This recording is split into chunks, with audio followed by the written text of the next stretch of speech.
kulendi.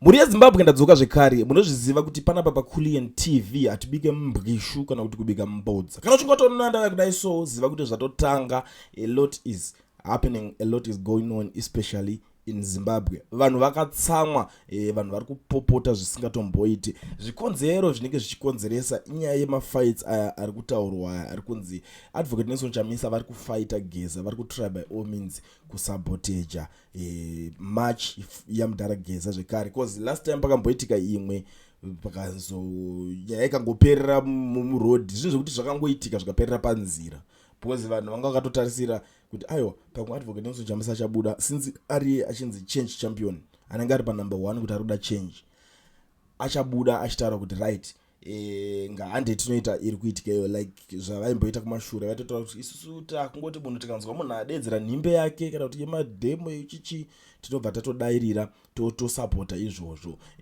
Ndozvo vanhu zvavanga vakangojairawo, because ndozvo zvavanenge vakakura nazvo. But panapa nyaya iri kunyaonetsa inyaya yepost iyi yakabudiswa naAdvocate Nelson Chamisa panapa iyi yatoda kuti tinyatsoonесana kuti vanhu vari kumboti kudii. Idini zvangu ini ndoona kuti chinhu chakakosha ndechekuti vanhu musamhanye kupanika kana kuti even munhu akataura zvakakosha kuda kunzwisisa kuteerera kuti ari kumbonyatsa kuti kudii, musati mataura zvimwe zvinhu, musati majaja kana kuti kudii.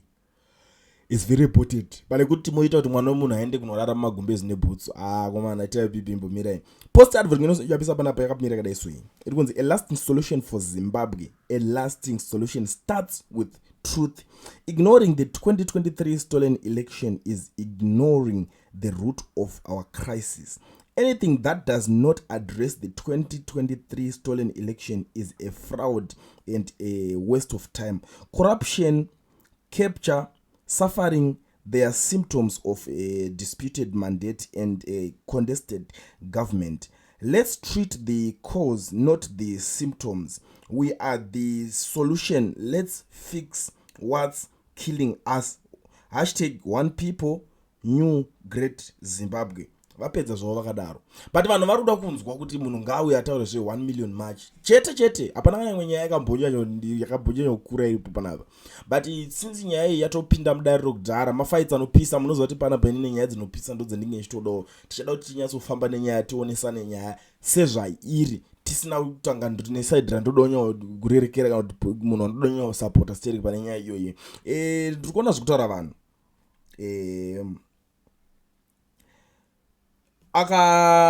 Pane akauya akati you need to call your followers to participate in the march, 1 million march. Zvikanzi naChamisa 2017 taught us a big lesson.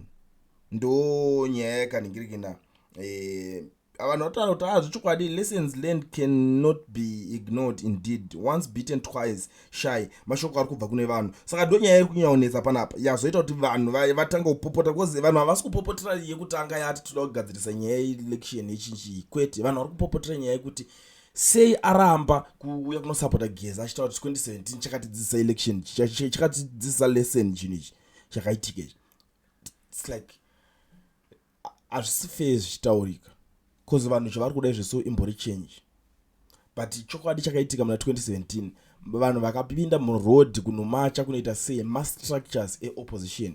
Muopposition macho anaChamisa ndo vanhu vekuti vanenge vari pafront vachidedzera kuti aiwa ningi buda nevanhu vako, udza vanhu vako kuti vabude vapinde muroad, because hapana munangagoma structures ekuti apinde muroad aimaona kupi. Hakuna munhu weZANU-PF akamacha muna 2017. Let's be very honest panapa. Hatidi kuti tiswere tinyeberana kana kutendererana chakuchaku. Hakuna munhu weZANU-PF akamacha muna 2017 paya. Vakatozoita zvekutozodairirawo papaya, but to be very honest akutorina.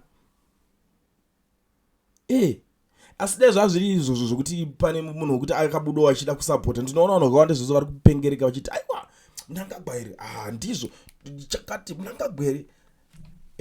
Hamuna kukwanisa kusapota ndangagwa wacho futi, because vanhu vese vaingomhanyirana mugabe. Vanhu veZANU-PF vanongoinda kunoenda mvura, vanongoti baba varipo ivavo ngavarambe vachiita zvavari kuita, nepanenge pachikanganiswa. But panapa chokwadi chiripo ndechekuti vakomana ava power rese riri kudiwa, zvese zviri right. Advocate Nelson Chamisa ari wrong pa issue pakuti munhu kuti aifanira kungoramba akanyarara zvake. ipapo I admit, I agree kuti nyaya dzakaita sedzidzi dzikaidzi pane zvinhu zvokuti zvinenge zvichidiwa nemazimbabweans. It's not about him kuti vataure kuti voti maini mafollowers angu acho handisi kumata kuti abude kuenda kunze. This is not the right time. But time iripo like zvavakangoita mukunana 31 March kungonyarara nyaya yacho ngongoiignore vanhu votoitana zvavari kutoitana. I think zvaikwanisa kunyatsobatsira mushe. Ponzi yo chakadai ivo ramba vakanyarara. It makes a lot of sense. But zvisinei hazvo rege tione zvekutaura nevamwe because inini zvangu ndine zvinhu zvandinoona. Ungati kuti but where were you all along? You were quiet for a longest time. Why is 2023 important now all of a sudden? You were speaking of the new just recently, and now because ED wants to be removed, you are going back there. Where are you working for? Who are you working for, advocate? Anzi mukumboshandira niko pauda kubviswa munangagwa ndope makubuda makutanga kuti toda kuti titaure zvemaelection angu akabiro kana tikasadaro nyaya dzacho hadziningirikine pari kupisa amana ina ndikunyeberai. I understand my fights anopisa chaizvo but dzinyaya dzo ndozvinambotaura ndikati ina hangu semunhu asingabike mbodza teida kuti titaure nyaya dzacho takadzibalansa tichitaura maside ese one side duk mastreets anhu akatsamwa. Yes, I understand anditi but munhu asitotaura futi side rake kuti ayo imimi vanezanupf grid munayo vanezanupf ari grid inambodi kunyeba unovhuzwa kuti zvakaitika pepe hazvisi right mundatotsvangira aifana kumbonanzwawo pepe because dai wora ndingatitaura kuti dai vaita kuti hey taita kuu yedu tavhara uko kuu ikasasanitizwa nemademonstrations hakuna zvakadaro dzimwe nyika dzinova dzikapindira dzikatakomana mapanduka makajaizwa dai vakafa kudhara varume veve dai zvosovesa vari kupika majeri asingataurike vese veve but yakauya ikasanitizwa nechi yakauya ikasanitizwa nemademonstrations. Why? Because izvezvi manje vanhu vototi takatodzidza because vanhu vacho vari greed havadi kusira umwe munhu achinanzwa ndo paitota dambudziko hombe problem hombe iripo i1 vanhu vacho vari greed chinenge chotanga chiline up ende chototanga chibhuku chavari kutostada vese vachitoonesana manotes kuti iwo uchapinda so you know some last year umwe munhu akataura kuti iwe hai kuye hakuna kuu yakaitika kuZimbabwe chitori chibhuku chitsoro chakarongwa kuti imimi mugare mune pfungwa dzekuti ZANU-PF haibvisike vanotopinda ndezvemasimba chete. Atinoda hedu kana kuda kumbozviteerera because tirichingoti ime vanhu vanotaura zvinhu zvakasiyana but pakuda kumbonanzwawo apa ndo issue iri important but maissues aya haasi maissues anda kutaurwa kana patodaidzirwa something. Ini ndo pandiringotaura zvangu vanhu ZANU-PF muri greed. Advocate Nelson Chamisa ari wrong because this is not the right time yekuti anga achifanira kunge achitaura zvinhu zvakadai so izvi. That's what I believe zvangu inini unozwa kuti inini I believe what I believe but pakuzobuda vanhu muchingoti teki nemunhu wazvitaurirei yatodeuka munhu anenge achitaura side rake mune mamubvunza kuti kweyose usiri kudai so obva aexplain kuti ayewa inini zvamukutaura kuti sei ndisiri kudai so is because of this and this and this. Do my issues anenge ari nyatsoripo panikirikinapepa right. Ungari kuti there is a challenge to your approach. Say the recent election produced results, seats were lost, it a bogus mind. How you want to wait for another 4 years instead of fighting to regain representation or even starting afresh with participation of by-election. Mani kirikine ndakatomboitaura because unoziva pane zvimwe zvinhu zvekuti ini nangu ndinobhiliva kazhinji kacho kuti Advocate Nelson Chamisa pange pacho panenge pabhaizika especially neteam yawo chinhu chakanyaondirwadza pakarikolewa ma-MP pepe zvinhu izvo zvakandirwadza kusvika kupedzisira ndakatotaura ndikati zvakanyanyisa kuoma here. Is it so difficult pane kuti tirambe tichingoti aiwa inini chinhu ichi ndechangu ndatotora anditi but panomirira maZimbabweans muparliament chete ndo yega nzvimbo yekuti unokwanisa kuenda ukanomirira chinhu chinonzi muZimbabwe. Pasina parliament hapana pokuti ungatozobuda uchinikina muZimbabwe uchiti wamumirira papi. Fight yese inorwa muparliament. That's why makaona Tendai Biti anga ari bitter madays aya achitaura kuti ayewa because hamungangobvise munhu kuti anga ari effective zvekudaro ungori kana abva. The next thing kuri kupinda Rust Makam achingonzwa kuti uyu asiya ndobva atoti ndatosiyawo. Azvina kushata kuti tese vanhu vese vari kubuda vachiningira muparliament but chitarisai kwakutoenda chinhu manje chitarisai 2030 chakutoitika 2/3 majority yakasogenika kudhara paipai ndo pakatotangira problem yese zvinhu chaifanira kuvhiringidzwa vakatoti varikola obva vagadzira imwe pati zvinhu zvokuti zvaifana kuitika ipapo zvekuti vanhu vakazobudawo nenyaya yenzara vakuta kuti saka ndakutombotirai kuti independent vazhinji vacho vakangorohwa vari maindependent vese kudaro independent candidate vachichaiwa vese hazvina kuzomeka sense fight yese chese chondoita chekurwira mazimbabwe chinotoitika muparliament pachitoti ndana mudhenda vachitoita vatototeva pa unenge uchitobuda uchitovaudza namadhenda vaiva kuti aiwa iwe mudhenda wakadhakwa apa zvori kuita zvimudhenda hazvitiko izvi iwona ningi iwo wakadai so corruption yese because izve so people are trying people are every day vanhu vanoita zvakasiyana siyana on social media yowe ningadai but nzvimbo yega inokwanisa kumiswa vanhu iparliament. That's what I believed inini zvangu but apa it's a different topic now